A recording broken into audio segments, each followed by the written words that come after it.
தரை தட்டி நிற்கும் தமிழ்நாட்டு அரசியல். தரை தட்டி நிற்கிறது தமிழ்நாட்டு அரசியல். மாநில முதலமைச்சரும் கால்நூற்றாண்டு கால தமிழ்நாட்டு அரசியலை தீர்மானித்தவருமான ஜெயலலிதா தற்போது அப்பல்லோ மருத்துவமனையையே வீடாக ஆக்கி கொண்டு விட்டார். 5 முறை மாநில முதலமைச்சராக இருந்தவரும் அரை நூற்றாண்டு கால தமிழ்நாட்டு அரசியலின் மையப்புள்ளியுமான கருணாநிதி கோபாலபுரம் வீட்டையே மருத்துவமனை ஆக்கி கொண்டு விட்டார். 2 பேருமே நோயில் படுத்ததால் அவர்களின் கட்சிகள் மட்டுமல்ல, மொத்த அரசியல் கட்சிகளுமே சித்தப்பிரமை பிடித்தது போல உள்ளன என்பதுதான் நிஜம். செப்டம்பர் 22ஆம் தேதி இரவு சாதாரண காய்ச்சல் காரணமாக மருத்துவமனையில் அனுமதிக்கப்பட்ட ஜெயலலிதா இன்று வரை வீடு திரும்பவில்லை. இதயம், நரம்பு, மூளை, நுரையீரல், சிறுநீரகம், உடல் உறுப்புகள் செயல்பாடு, உடல் இயக்கம் உள்ளிட்ட எல்லா பிரச்சனைகளுக்குமான மருத்துவர்கள் அவரை மாறி மாறி கவனிக்கிறார்கள். அப்பல்லோ அதிகாரப்பூர்வமாக வெளியிட்ட அறிக்கையின்படி அவர் புரிந்து கொள்கிறார். அப்பல்லோவின் தலைவர் பிரதாப் ரெட்டியின் வாக்குப்படி சுற்றிலும் இருப்பதை அவர் உணர்கிறார். உலகத்தரம் வாய்ந்த சிகிச்சைகளை அவருக்கு தந்து வருவதாக சொல்லும் ரெட்டி உலக புகழ்பெற்ற பிரகடனம் ஒன்றையும் செய்துள்ளார். தான் எப்போது வீடு திரும்புவது என்பதை அவரே முடிவு செய்வார் என்கிறார் ரெட்டி. தான் எப்போது வீடு திரும்புவது என்பதை நோயாளியே முடிவு செய்வதுதான் மெடிக்கல் மிராக்கிள். சி. பொன்னையனும் CR சரஸ்வதியும் சொல்வதை கவனத்தில் கொள்ள தேவையில்லை. ஜெயலலிதா எந்த திசையை நோக்கி இருக்கிறார் என்பதே தெரியாதவர்கள் இவர்கள். அப்பல்லோவின் புரியாத அறிக்கைகளும் அதற்கு பொருந்தாத இந்த வகை பேட்டிகளும் தான் அதிமுக தொண்டனை குழப்பத்தில் ஆழ்த்தியுள்ளன. அம்மா எப்போது வீடு திரும்புவார், அதிமுக அடுத்து யார் கைக்கு போகும் என்ற 2 கேள்விகளுக்கு விடை தெரியாமல் விழிக்கிறான் தொண்டன். இதில் சந்தேகிக்க என்ன இருக்கிறது, சசிகலா தானே அடுத்து என்று நினைக்கலாம். இதுவரை பேக் சீட் டிரைவிங் செய்து வந்த சசிகலா அப்படி நினைக்கிறாரா என தெரியவில்லை. ஆனால் சசிகலா குடும்பத்தில் பலரும் தங்களை இப்போதே அப்படி நினைக்க ஆரம்பித்து விட்டனர். கருணாநிதி குடும்பத்தில் தனித்தனி அதிகார மையங்கள் இருப்பதைப் போல சசிகலா குடும்பத்திலும் இப்போது தனித்தனி பவர் சென்டர்ஸ் உருவாகிவிட்டன. இப்போது மன்னார்குடி என ஒட்டுமொத்தமாக சொல்ல முடியாது. சசிகலா குடும்பம், இளவரசி குடும்பம், நடராஜன் குடும்பம் என 3ஆக இருக்கின்றன.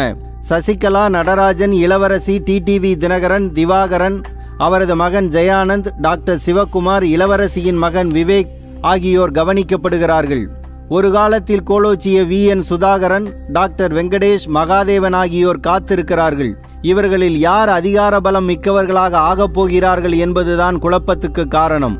ஜெயலலிதாவின் உடல்நிலை மட்டுமல்ல, சொத்து குவிப்பு வழக்கில் உச்சநீதிமன்றத்தின் இறுதி தீர்ப்பும் இந்த நேரத்தில் முக்கியத்துவம் பெறுகிறது. அது சசிகலா, இளவரசி, சுதாகரனின் வாழ்க்கை சம்பந்தப்பட்டது. இவர்களுக்கு வெளியே O. பன்னீர்செல்வம் இருக்கிறார். 2 முறை முதலமைச்சர் நாற்காலியில் உட்கார்ந்தவர். இப்போது முதலமைச்சரின் துறைகளை கவனிப்பவர்.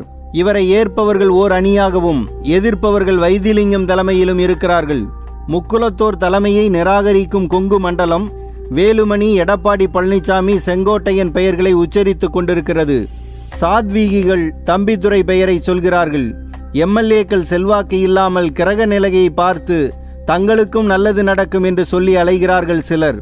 இவை அனைத்துமே அதிமுக தொண்டனை இரத்த கொதிப்பில் கிறுக்கு பிடிக்க வைத்துள்ளன. அதிமுகவுக்கு ஒன்றுபட்ட ஒரே தலைவர் யார் என்ற குழப்பம் என்றால், திமுகவில் ஏராளமான தலைவர்கள். ஸ்டாலினா, அழகிரியா என இருந்தது ஆரம்பத்தில்.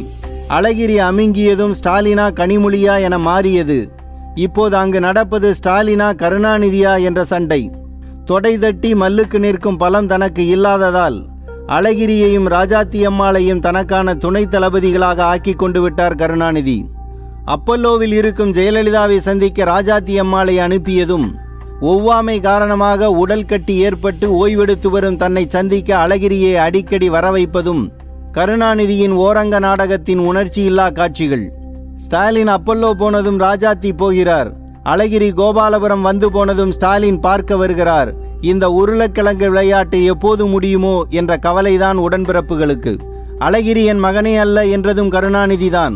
அழகிரியை கட்சியை விட்டு நீக்கியதும் அவர்தான். ஆனாலும் இன்று கொஞ்சுவதும் பெத்த மகன் பாசம் மட்டுமல்ல, மத்த மகனான ஸ்டாலின் தன்னை மதிக்கவில்லை என்ற கோபமும். கட்சியை குடும்ப சொத்தாக மாற்றுவதற்காகத்தான் பல்வேறு குட்டிக்கரணங்களை கருணாநிதி அடித்தார். தனக்கு பிறகு மகன்தான் வரவேண்டும் என்று நினைத்து செயல்பட்டார் கருணாநிதி. தாய் 8 அடி பாய்ந்தால் குட்டி 16 அடி பாயத்தானே வேண்டும். அப்படி பாய்ந்தால் தானே குட்டி, அதுவும் கருணாநிதியின் குட்டி. அப்பா இருக்கும்போதே நான் தலைவராக கூடாதா? எனக்கும் 60 வயதுக்கு மேல் ஆகிவிட்டதே என ஸ்டாலின் நினைத்தார். இந்த தொழிலை குடும்பத்துக்கு ஒருத்தர் பார்க்கட்டும் என ஒதுக்கும் தன்மை கருணாநிதி குடும்பத்தில் இல்லை. அழகிரி, கனிமொழி, தயாநிதி மாறன், துரை தயாநிதி என வரிசை கட்டினார்கள். இடையில் வந்த கவிதாயினி, கயல்விழி என்ன ஆனார் என தெரியவில்லை. இதில் சில ஆண்டுகளாக ஒரு தெளிவு கிடைத்தது. ஸ்டாலின் கைக்கு மொத்தமாக கட்சி போவதற்கான தோற்றம் வந்தது. அதற்குள் மீண்டும் அழகிரி தாண்டவம், ராஜாத்தி நர்த்தனம். ஸ்டாலின் ஆட்களும் இன்னும் வேகமாக வேலை பார்த்திருந்தால் தான் முதலமைச்சராகி இருக்கலாம் என்பது கருணாநிதியின் நினைப்பு. கருணாநிதி மீண்டும் முதலமைச்சராகிவிட்டால் அழகிரி, ராஜாத்தி, கனிமொழி ராஜ்யம் மீண்டும் தொடங்கும் என்பது ஸ்டாலின் மற்றும் ஸ்டாலின் ஆட்களின் கணிப்பு. விஜயகாந்தும் அன்புமணியும் முதலமைச்சர் வேட்பாளர்களாக அறிவிக்கப்பட்ட தேர்தலில் ஸ்டாலின் பெயரை அறிவிக்க விடாமல் ராஜாத்தி தடுத்தார். ராஜேஷ் லக்கானி தமிழ்நாடு தேர்தல் அதிகாரியாக இருக்கலாம். திமுகவுக்கான தேர்தல் அதிகாரியாக ராஜாத்தி செயல்பட்டார். இப்படி ஒவ்வொருவரும் தனித்தனி முரசொலி நடத்துவதால் திமுகவே மூச்சு திணறலுக்கு ஆட்பட்டுள்ளது.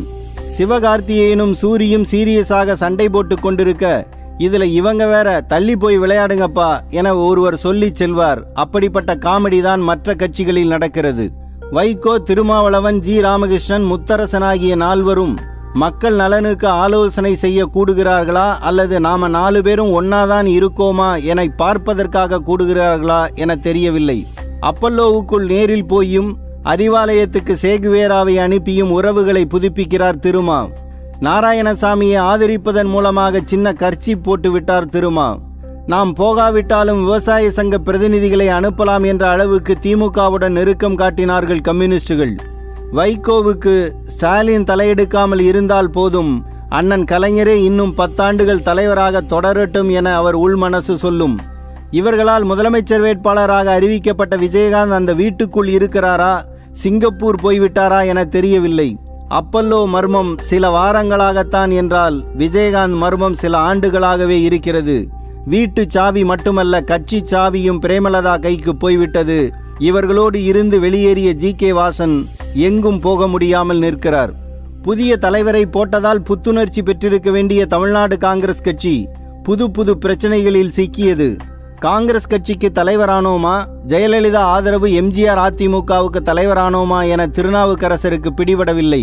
சொந்த கட்சியை விட்டுவிட்டு ஜெயலலிதாவை பற்றி மட்டுமே அதிகம் கவலைப்பட்ட அவரை டெல்லி அழைத்து மந்திரித்து அனுப்பிய பிறகுதான் திருந்தினார்.